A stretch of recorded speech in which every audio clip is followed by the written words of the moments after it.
Hello guys, maayong gabi sa atong tanan. So kani siya ang ato ang mahimong video for today. So atong tilawan, titikman natin kung ano ba ito or legit ba ang lasa ng dried mixed fruit and veggie. May gulay na, may prutas pa, pero dried siya guys by this time.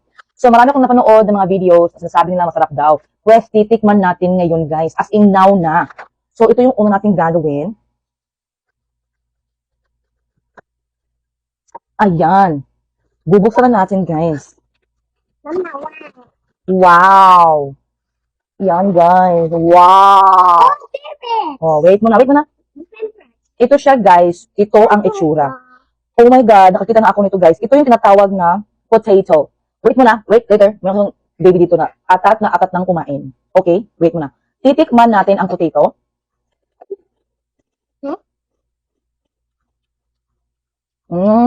Okay siya, guys. Try natin tong, potato pa rin siya guys, pero ang color niya is violet. Try natin. Sarap. Ito guys, ang tawag dito is turnip. Turnip na kulay green. Kasi nakalagay yung is turnip green ang tawag daw dito.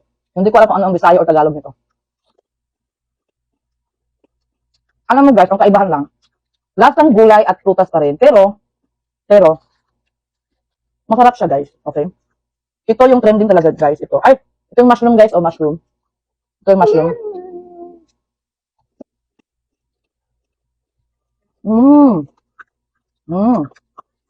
Sarap.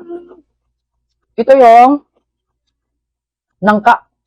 Nangka o langka? I don't know. Nangka.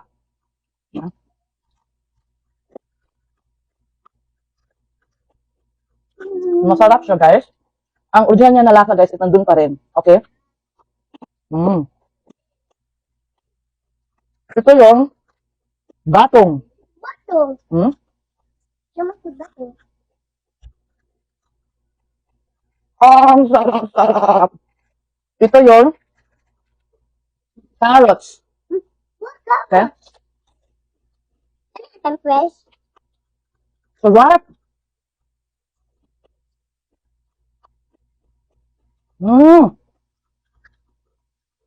Ito, parang ito yung root. Hindi ko alam. Berry. Ganon. Hindi ko alam, guys.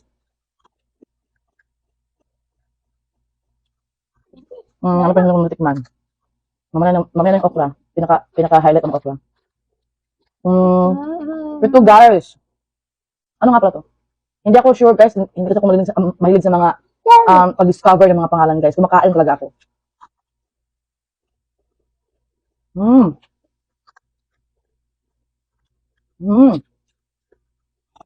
Mama. At saka, yung controversial sa lahat, yung okra. Kung ano ba talaga ang lasa. Let's try.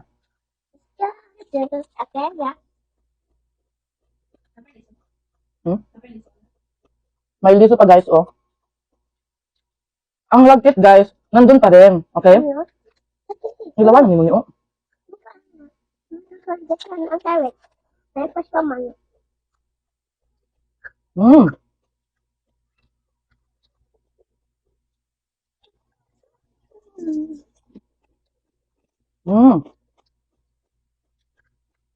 Sarap.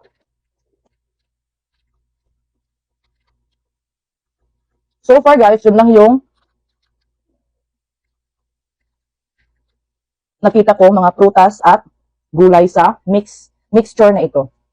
Masarap naman siya guys. At saka yung pinakalas yung okra guys, nandun pa rin yung lagkit. Pero hindi siya masyado. Yung kumbaga, pati yung mga bagets, kakain talaga sa lasa na ito. Okay? Thanks so much for watching. Bye!